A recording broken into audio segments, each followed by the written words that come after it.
In the annals of modern peacekeeping, there are moments that test the courage and resolve of soldiers far beyond the boundaries of their orders. These are the times when the true character of individuals and nations is revealed, when the line between duty and heroism blurs, and the world bears witness to acts of extraordinary bravery.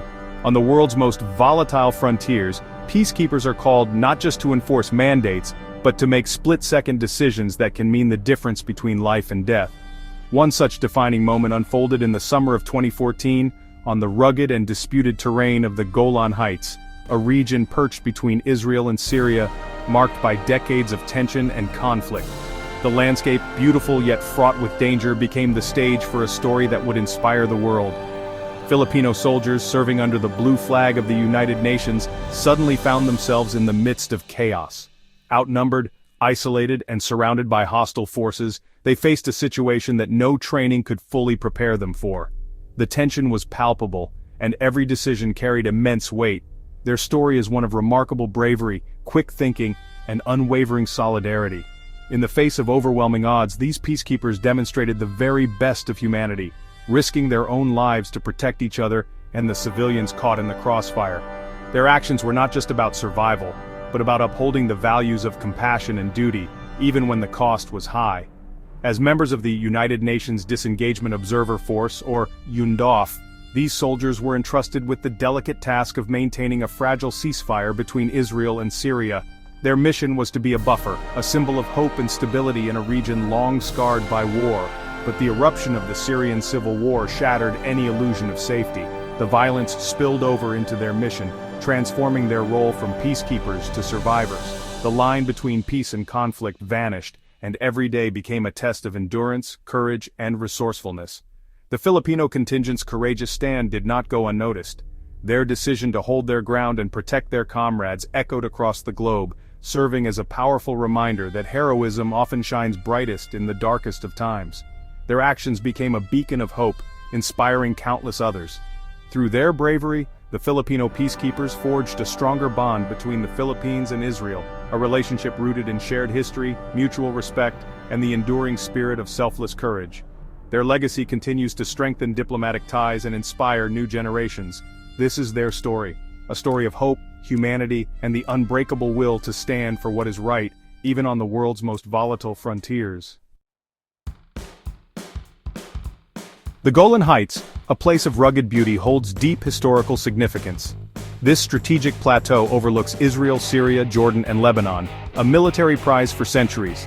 Control here means a critical vantage point and vital water resources. Peace is fragile, a pause between turmoil.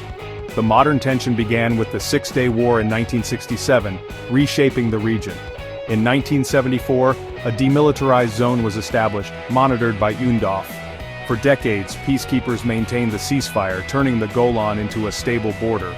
Soldiers from around the world, including the Philippines, served here. They were the world's eyes and ears, a barrier to renewed hostilities. But the storm gathering in Syria would soon test this fragile peace. The eruption of the Syrian civil war in 2011 marked a turning point not just for Syria, but for the entire region.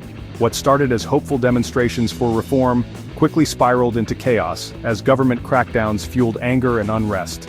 The world watched as peaceful protests gave way to violence, and the streets of Damascus and other cities became battlegrounds. The conflict escalated rapidly, drawing in a complex web of factions, government forces, rebel groups, and extremist organizations. International powers soon became involved, each with their own interests, turning Syria into a proxy battleground. The war's brutality shocked the world, with civilians caught in the crossfire and entire communities uprooted. As the violence intensified, its effects spilled over Syria's borders, reaching the Golan Heights, a region already marked by decades of tension.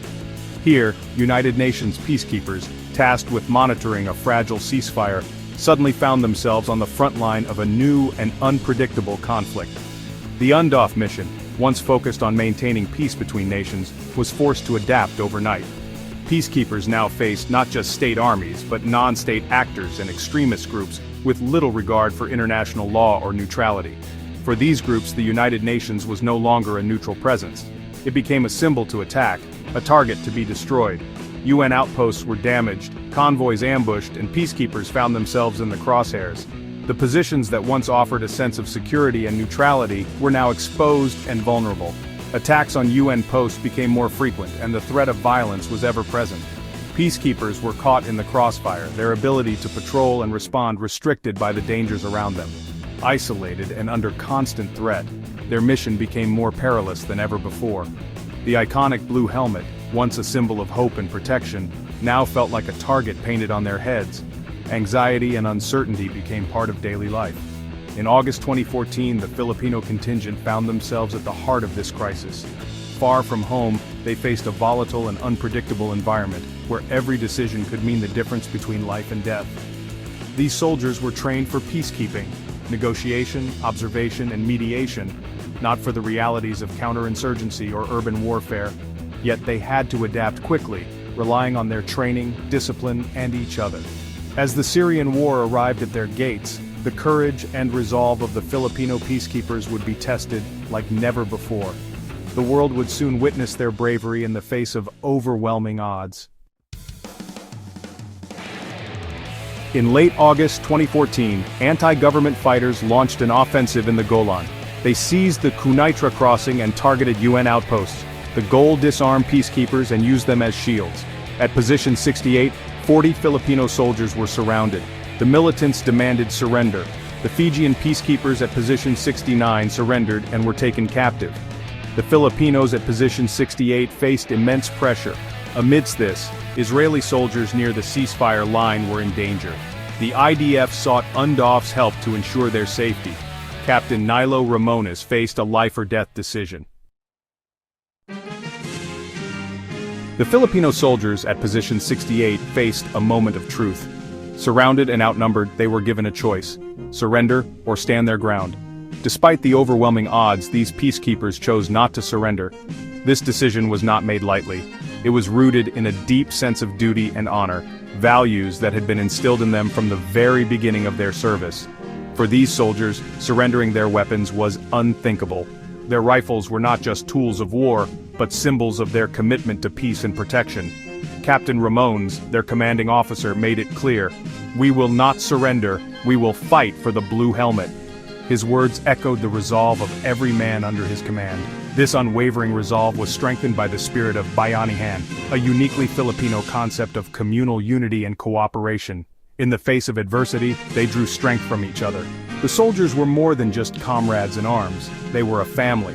They shared meals, stories, and burdens, forging bonds that could not be broken, even in the most trying circumstances.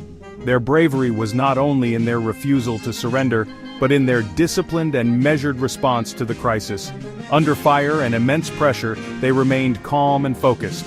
They held their ground, carefully conserving ammunition and reinforcing their defensive positions. Every action was deliberate, every movement a testament to their training and resolve. Their rigorous training allowed them to remain composed, scanning the horizon for threats and anticipating the enemy's next move. Preparation and discipline became their shield. This professionalism was the foundation of their courage. It was evident in the way they carried themselves, even when the situation seemed dire.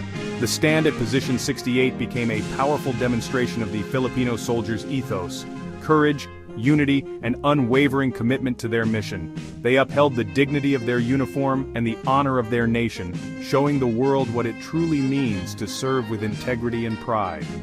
This spirit of duty, honor, and Bayanihan would guide them through the darkness, preparing them for the next audacious action that would define their legacy.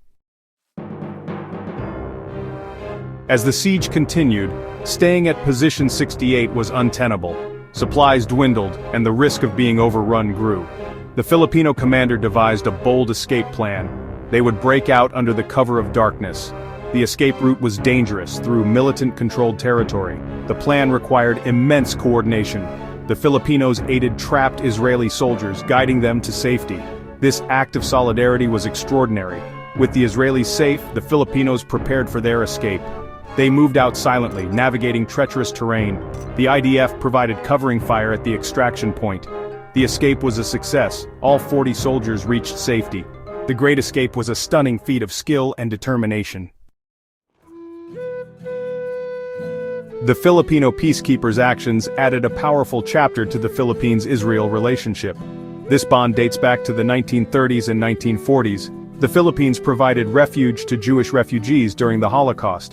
In 1947, it supported the UN vote for Israel's creation. These acts created a deep reservoir of gratitude and friendship. Over decades, this friendship blossomed, with cooperation in various sectors.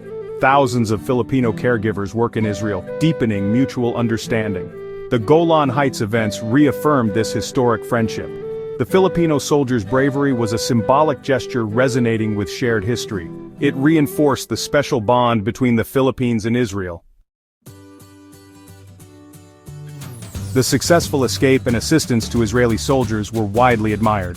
The Filipino soldiers were hailed as heroes in Israel. The Israeli government expressed profound gratitude. The incident reinforced shared values between the nations. The Filipino soldiers' defiance resonated with Israel's spirit of self-reliance. The mutual respect between the countries was amplified. The military-to-military relationship was strengthened. The cooperation under fire forged a lasting bond. The rescue became a symbol of enduring friendship. It reminded both nations of their living, breathing relationship. The Filipino hero's story is a lesson in true peacekeeping. It requires courage, skill, and moral clarity. These soldiers embodied the UN's highest ideals. Their actions inspire peacekeepers worldwide. We must honor these unsung heroes. Their story provides hope amidst war and division. By celebrating them, we pay tribute to all peacekeepers. The event also highlights the Philippines-Israel relationship. It shows that bonds between nations are strongest when rooted in shared values. The legacy of the Filipino soldiers is one of hope and courage.